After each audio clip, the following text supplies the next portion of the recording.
के लिए बर्तन आप ही कर लीजिए। इस तरह से सुधा रोज काम ना करने के नए नए बहाने ढूंढ ही लेती है। सुधा कुणाल के आते ही काम करने का दिखावा करती और उसके जाते ही वापस से नया नाटक करती। माँ, मुझे ऑफिस जाने में देरी हो रही है, अब जल्दी से नाश्ता दे दो। जी, आप माँ जी को क्यों बुला रहे हैं? मैं अभी आपके लिए आलू के पराठे बना देती हूँ।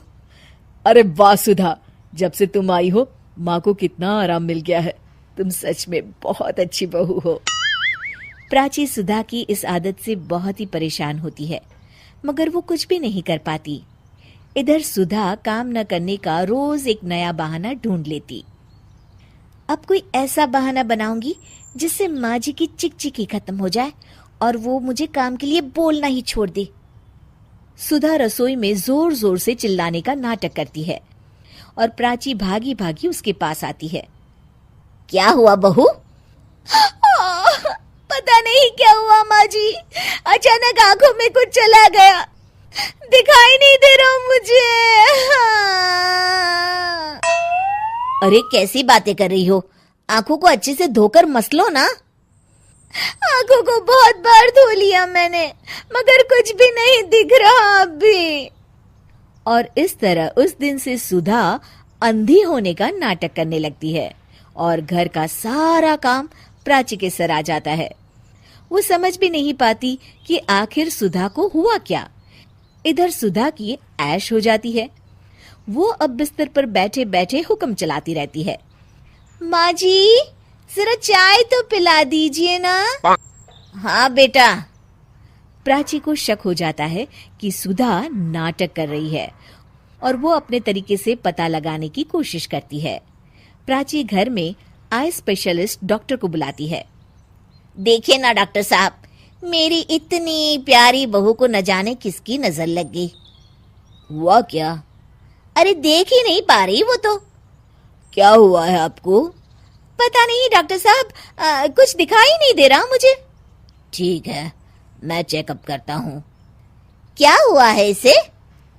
चेकअप में तो कुछ भी नहीं निकला है। इसका मतलब मेरा शक सही था, ये सिर्फ नाटक कर रही है। फिर भी डॉक्टर साहब कोई तो इलाज होगा ना। सुधा घबरा जाती है। माँ जी, आप क्यों मेरी आंखों के पीछे पड़ गई हैं? मैं जिंदा हूँ, क्या ये काफी नहीं है? आंखें भी ठीक हो जाएगी ना धीरे धीरे। नहीं बहू, तुम तकलीफ में हो ये मैं देख नहीं पा रही। डॉक्टर साहब आप देखिए ना, कोई तो इलाज होगा इसका। मुझे कोई इलाज नहीं करवाना। मेरी आंखें भगवान की मर्जी की वजह से गई है और उनकी मर्जी की वजह से वापस आ जाएगी। देखिए, मैं दवाई लिख देता हूँ और आप इनको क्लिनिक पर ले आना। डॉक्टर तो चला जाता है, मगर सुधा अपने बिस्तर से टस की मस नहीं होती और अगले कुछ दिन भी प्राची को ही काम करते रहना पड़ता है। पानी सर के ऊपर से गुजर गया है, ये ऐसे नहीं सुधरने वाली। कुछ दिनों बाद प्राची कुछ काम से घर से बाहर गई होती है। हे भगवान, बहुत तेज भूख लगी है, पता नहीं माँ जी कब तक वापस लौटेगी, तब तक अपने लिए कुछ बना ही लेती हूँ। सुधा कुछ बना ही रही होती है कि तभी प्राची अचानक से लौट आती है। हे भगवान, माँ जी तो बहुत जल्दी लौट आई। जल्दी जल्दी चूल्हा बुझाने के चक्कर में उसके पल्लू में आग लग जाती है और वो जोर जोर से चिल्लाने लगती है। ये आवाज कैसी? प्राची भागी भागी रसोई की तरफ आती है। अरे बहू, ये आग कैसे लगी और तुम यहाँ क्या कर रही थी? पहले मुझे बचाइए माँ जी। प्राची फटाफट उसके ऊपर एक चद्दर डाल देती है और आग बुझाती है।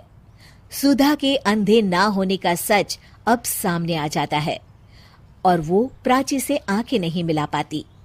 ये सब क्या है बहू? मुझे माफ कर दो माँ जी। मुझे तुम पर शक पहले से ही था बहू, मगर काम चोरी इस कदर भी ना करो कि खुद को ही नुकसान हो जाए। ये हमारे घर का ही तो काम है ना बहू। अब और शर्मिंदा मत कीजिए माँ जी, मैंने आपको इतना तंग किया हमेशा, फिर भी आपने मेरी जान बचाई। कोई बात नहीं बहू, सुबह का भूला अगर शाम को घर लौट आए ना तो उसे भूला नहीं कहते। चल अब अपने हाथ की चाय तो पिला दे जरा। जी माँ जी।